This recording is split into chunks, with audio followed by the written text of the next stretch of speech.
जय श्री कृष्ण, राधे राधे। स्वागत है आप सभी का विशाख मास की कथा में। आज हम विशाख मास का 6वां महात्मा शुरू करेंगे। उससे पहले हम प्रथम पूजनीय गणेश महाराज की कथा का श्रवण करेंगे, जिससे माता पार्वती और भगवान शिव और गणेश जी की असीम कृपा प्राप्त होगी। आइए शुरू करते हैं। बोले गणेश महाराज की जय। एक बुढ़िया थी। वह बहुत ही गरीब और अंधी थी। उसके एक बेटा और बहू थे। वह बुढ़िया सदैव गणेश जी की पूजा किया करती थी। एक दिन गणेश महाराज जी प्रकट होकर उस बुढ़िया से कहने लगे, बुढ़िया माँ, तू जो चाहे सो मांग ले। बुढ़िया बोली, मुझे तो मांगना नहीं आता, ऐसे और क्या मांगू। तब गणेश जी बोले, अपने बहू बेटे से पूछकर मांग ले। तब बुढ़िया ने अपने बेटे से कहा, गणेश जी कहते हैं तू कुछ मांग ले, बता मैं क्या मांगू। पुत्र ने कहा, माँ तू धन मांग ले। बहू से पूछा तो बहू ने कहा, पोता मांग ले। बेटी से पूछा तो बेटी ने कहा, दामाद मांग ले। तब बुढ़िया ने सोचा कि जय तो सब अपने अपने मतलब की बात कर रहे हैं। वो जय बड़बड़ाती हुई जा रही थी। रास्ते में उसे विष्णु भगवान मिलते हैं। वो पूछते हैं, बुढ़िया मई क्या बात हुई। उसने कहा, आज गणेश महाराज जी ने दर्शन दिए और कहा वर मांगो। मैंने कहा मुझे वर मांगना नहीं आता। उन्होंने कहा घर से पूछ कर आओ। घर में पूछा, सब ने अपनी अपनी बता दी, मेरी किसी को नहीं पड़ी। तब विष्णु भगवान ने कहा, बुढ़िया माई मैं तुम्हें बताता हूँ, तू किसी को मत बताना कि विष्णु ने बताया है। बुढ़िया माई ने कहा, ठीक है। तो विष्णु भगवान ने कहा कि जब गणेश महाराज जी आपको वर देंगे तो आप जे वर मांगना, मुझे 9 करोड़ की माया दे, निरोगी काया दे, अमर सुहाग दे, आंखों की रोशनी दे, नाते दे, पोता दे और सब परिवार को सुख दे और अंत में मोक्ष दे। अगले दिन जब बुढ़िया माई गणेश महाराज के पास गई तो गणेश महाराज जी ने कहा, वर मांगो। बुढ़िया माई ने कहा, यदि आप प्रसन्न हैं तो मुझे 9 करोड़ की माया दे, निरोगी काया दे, अमर सुहाग दे, आंखों की रोशनी दे, नाते दे, पोता दे और सब परिवार को सुख दे और अंत में मोक्ष दे। जय सुनकर तब गणेश जी बोले, बुढ़िया माई तुमने तो मुझे ठग लिया है। मैंने तो तुझे बोले बाले समझा था, बताओ तुम्हें जे किसने बताया है। बुढ़िया माई ने कहा, मुझे तो विष्णु भगवान जी ने बताया है। गणेश महाराज जी कहते हैं, बुढ़िया माई आज तक तो मुझे विष्णु भगवान के दर्शन नहीं हुए।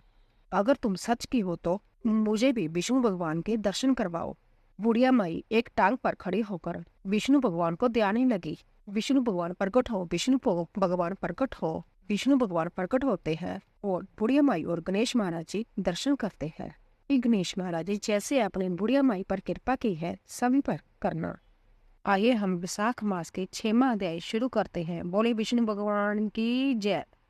श्रुतदेव जी बोले, मेष राशि में सूर्य के स्थित रहने पर जो विशाख मास में प्रातः काल स्नान करता है और भगवान विष्णु की पूजा करके इस कथा को सुनता है, वह सब पापों से मुक्त हो भगवान विष्णु के परम धाम को प्राप्त होता है। इस विषय में एक प्राचीन इतिहास कहते हैं, जो सब पापों का नाशक, पवित्र कारक, धर्म अनुकूल, वंदनीय और पुरातन है। गोदावरी के तट पर शुभ ब्रह्म ईश्वर क्षेत्र में महर्षि दुर्वासा के 2 शिष्य रहते थे, जो परमहंस ब्रह्मनिष्ठ, उपनिषद विद्या में परिनिष्ठित और इच्छा रहित थे। वह भिक्षा मात्र भोजन करते और पुण्यमय जीवन बिताते हुए गुफा में निवास करते थे। उनमें से एक का नाम था सत्यानिष्ठ और दूसरे का तपोनिष्ठ। वह इन्हीं नामों से तीनों लोकों में विख्यात थे। सत्यानिष्ठ सदा भगवान विष्णु की कथा में तत्पर रहते थे। जब कोई श्रोता अथवा वक्ता ना होता तब वह अपने नित्य कर्म किया करते थे। यदि कोई श्रोता उपस्थित होता तो उसे निरंतर वह भगवान कथा सुनते, और यदि कोई कथावाचक भगवान विष्णु की कल्याण में पवित्र कथा कहता तो वह अपने सब कर्मों को समेटकर लवन में तत्पर हो उस कथा को सुनने में लगते थे। वह अंततः दूर के तीर्थों और देव मंदिरों को छोड़कर तथा कथा विरोधी कर्मों का परित्याग करके भगवान की दिव्य कथा सुनते और श्रोताओं को संभव भी सुनाते थे। कथा समाप्त होने पर सत्यानिष्ठ अपना शेष कार्य पूरा करते थे। कथा सुनने वाले पुरुष को जन्म मृत्यु में संसार बंधन की प्राप्ति नहीं होती, उसके अंतकरण की शुद्धि होती है। भगवान विष्णु में जो अनुराग की कमी है वह दूर हो जाती है और उनके प्रति गाढ़ अनुराग होता है। साथ ही साधु पुरुषों के प्रति सौहृदय बढ़ता है। रजोगुण रहित गुणातीत परमात्मा शीघ्र ही हृदय में स्थित हो जाते हैं। श्रवण से ज्ञान पाकर मनुष्य भगवत चिंतन में समर्थ होता है। श्रवण, ध्यान और मनन यह वेदों में अनेक प्रकार से बताया गया है।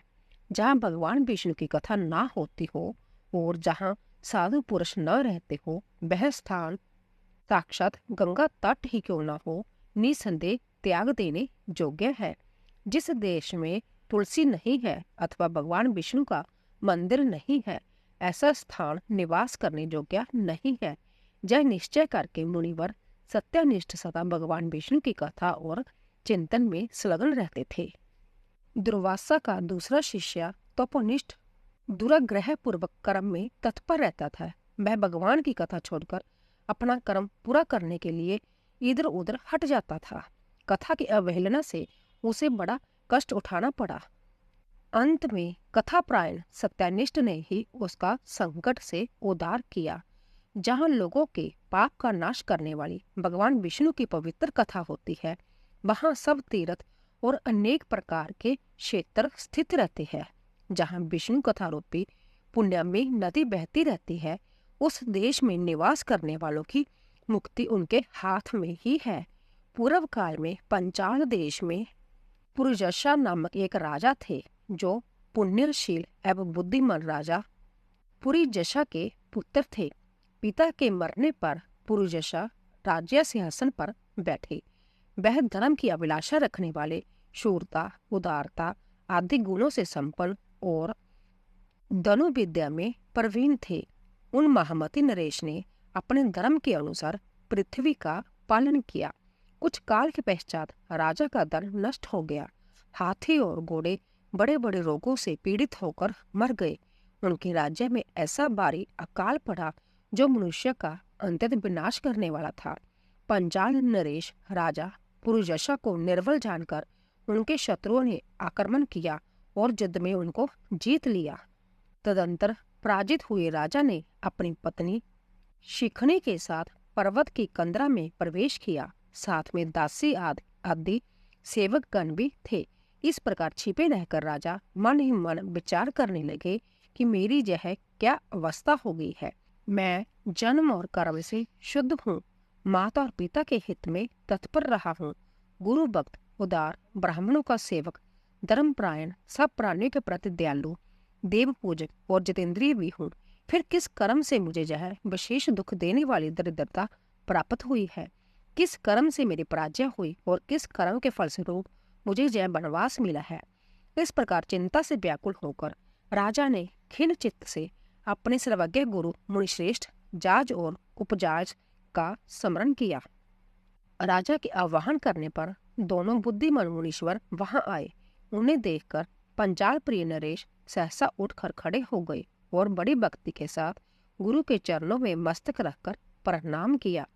फिर वन में पैदा होने वाले सभी शुभ सामग्रियों के द्वारा उन्होंने उन दोनों का पूजन किया और विनीत भाव से पूछा, हे मुनिवरों, मैं गुरु चरणों में भक्ति रखने वाला हूँ।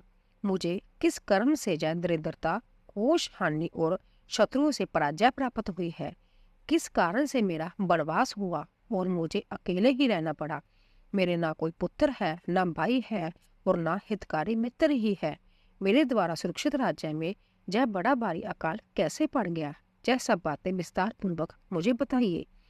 राजा के इस प्रकार पूछने पर वह दोनों मुनिश्रेष्ठ कुछ देर ध्यान मगन हो इस प्रकार बोले, राजन, तुम पहले के 10 जन्मों तक महापापी व्याध रहे हो। तुम सब लोगों के प्रति क्रूर और हिंसा परायण थे। तुमने कभी लेश मात्र भी धर्म का अनुष्ठान नहीं किया। इंद्रिय संयम तथा मनोनिग्रह का तुम में सर्वथा अभाव था। तुम्हारी जीवा किसी प्रकार भगवान विष्णु के नाम नहीं लेती थी।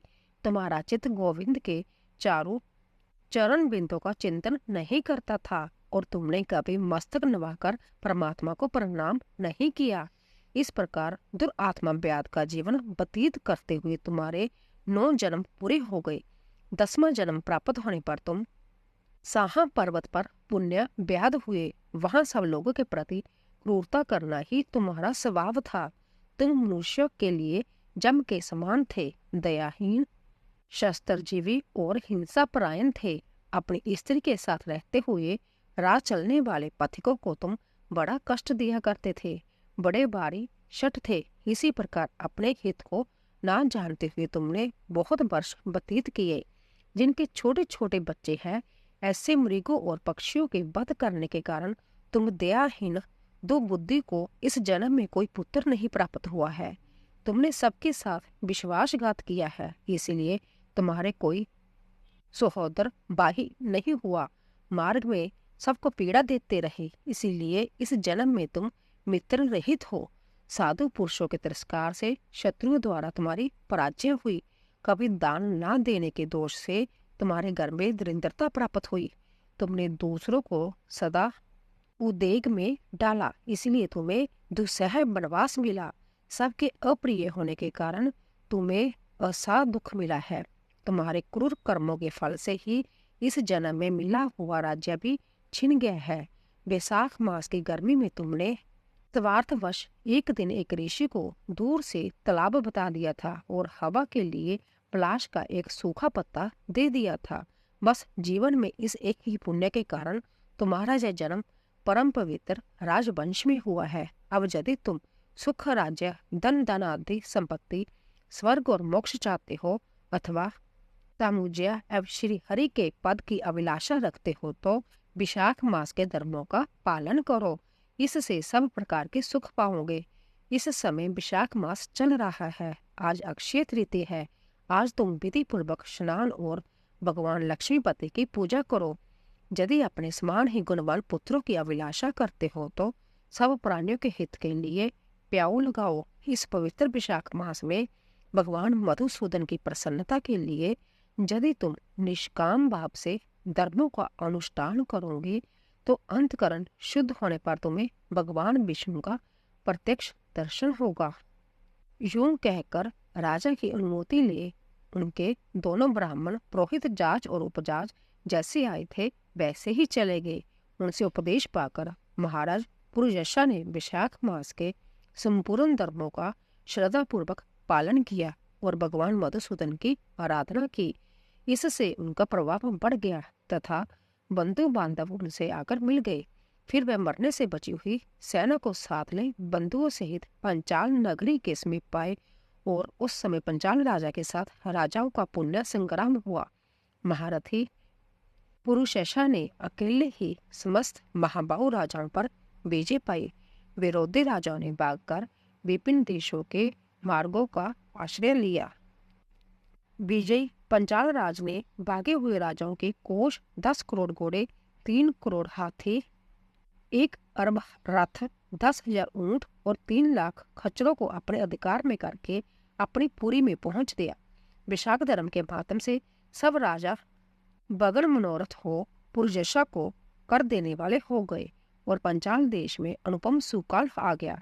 भगवान विष्णु की प्रसन्नता से इस वसुधा पर उनका एक क्षत्र राज्य हुआ और गुरुता, उदारता आदि गुणों से युक्त उनके 5 पुत्र हुए जो दृष्टकीर्ति, दुष्टकेतु, दृष्टद्युम्न, विजय और चित्रकेतु के नाम से प्रसिद्ध थे। धर्म पूर्वक प्रतिपालित होकर समस्त प्रजा राजा के प्रति अनुरक्त हो गई। इससे उसी क्षण उन्हें विशाख मास के प्रभाव का निश्चय हो गया। तब से पंचाल राज भगवान विष्णु की प्रसन्नता के लिए विशाख मास के धर्मों का निष्काम भाव से बराबर पालन करने लगे। उनके इस धर्म से संतुष्ट होकर भगवान विष्णु ने अक्षय तृतीया के दिन उन्हें प्रत्यक्ष दर्शन दिया। बोले विष्णु भगवान की जय। तो दोस्तों इसी तरह 6वां अध्याय पूरा हुआ। तो दोस्तों अगर आपको हमारी कथा पसंद आ रही हो प्लीज जाने से पहले चैनल को सब्सक्राइब कीजिए, लाइक कीजिए और शेयर कीजिए। आप सभी का धन्यवाद।